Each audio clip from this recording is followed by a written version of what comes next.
Wicket सहज सोपी नाहीये फलंदाजांना. आज तर उल्लेख केला होता पहिल्या सामन्यात देखील धावा होत नाहीयेत, म्हणजे तुम्हाला सेन्सिबल क्रिकेट खेळावं लागेल.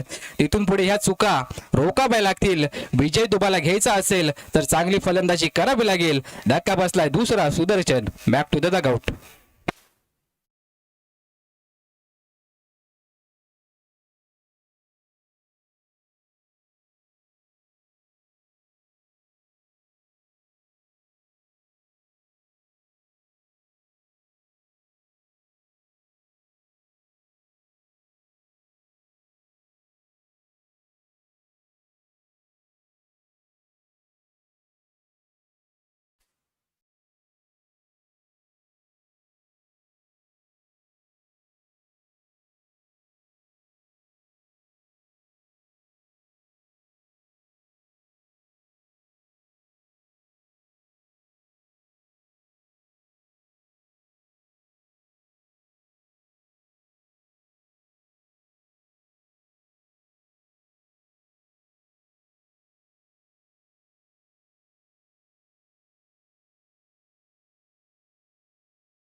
विकेट आली मागच्या चेंडूवर. सुदर्शन माघारी परतलेत. सरावाच्या काळामध्ये जास्त घाम गाळला की युद्धाच्या काळामध्ये कमी रक्त सांडतं. तू सराव करत असताना तुम्हाला पुन्हा एकदा नव्याने स्वतःला सिद्ध करायचे.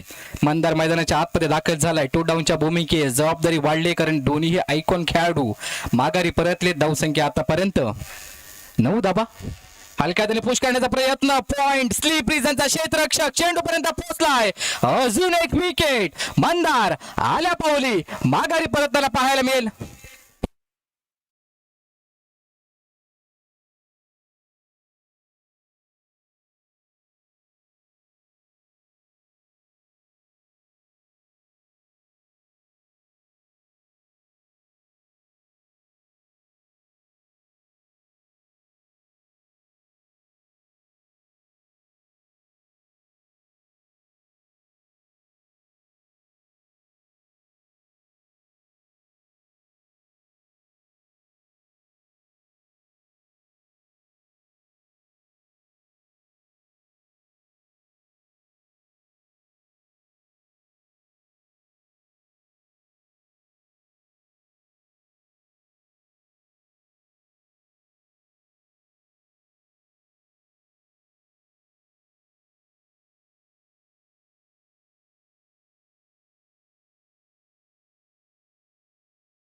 मागच्या 2 चेंडूंवर 2 विकेट आलेत. नवीन फलंदाज मैदानाच्या आतमध्ये नचिकेत मयीकर खेळण्यासाठी दाखल झाले. सुयोग वाटकरला अजून देखील थांबवले गेले. धावसंख्या छोटी ती मोठी वाटायला लागली. 9 ही धावसंख्या आपल्याला पाहायला मिळते. 36 चेंडूंमध्ये 40 पार धावसंख्या आली असती तर या सामन्यात देखील मजा आली असती. मात्र सामना हा संपलेला नाहीये. दुसऱ्या षटकामध्ये पप्पू साहेब यांनी देखील सांगितलं, या क्रिकेटच्या पटलावर मी देखील अनेक ऊन पावसाळे पाहिलेत. हलक्याने पुश करायचा वेग भन्नाट होता या चेंडूवर देखील. हॅट्रिक बॉल वर हॅट्रिक आलेले नाहीये, मात्र तो चेंडू हॅट्रिक कंप्लीट करेल असाच होता. मागच्या 2 चेंडूंवर 2 विकेट गेल्यानंतर हॅट्रिक बॉलवर लाईन गुड लेन स्पॉट, तिथून अतिरिक्तचा बाउन्स प्राप्त झाला आणि तो चेंडू गेला यष्टिरक्षकाच्या हातामध्ये. बाप्पू साळवी यांचा पुढचा बॉल ट्राय केला नचिकेत साठी. लेन बॉल अजून एक वेळेला बाउन्स प्राप्त होताना आपल्याला पाहायला मिळतोय. अनएक्सपेक्टेड बाउन्स मैदानाच्या आतमध्ये लगातारच्या 2 चेंडूंवर अतिरिक्तचा बाउन्स मैदानाच्या आतमध्ये विकेटने घ्यायला सुरुवात केली, कारण टेम्परेचर तापमान वाढलंय. विकेट देखील तशीच तापलेली आपल्याला पाहायला मिळते. मात्र वेग भरपूर या चेंडूवर सातत्याने आता त्यांना पाहायला मिळत आहेत.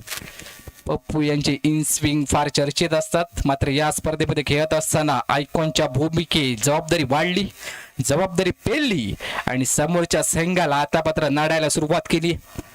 पप्पू साळवी यांचा पुढचा बॉल ट्राय केला पुन्हा एकदा नचिकेत. अजून एक वेळेला क्रॉस बॅटने शप्पलचा नियम, त्या ठिकाणी व्हाईटची लाईन वाढली 89 सेंटीमीटरची. आता मात्र मैदानाच्या आतमध्ये धाव संख्या कमी आहे म्हणून काय झालं, आम्ही ती डिफेंड करू शकतो असं सांगायला सुरुवात केली इरा स्पोर्ट या संघाच्या गोलंदाजांनी. धाव संख्या आतापर्यंत 9 जैसे थे जिकडे आहे तिकडेच थांबली.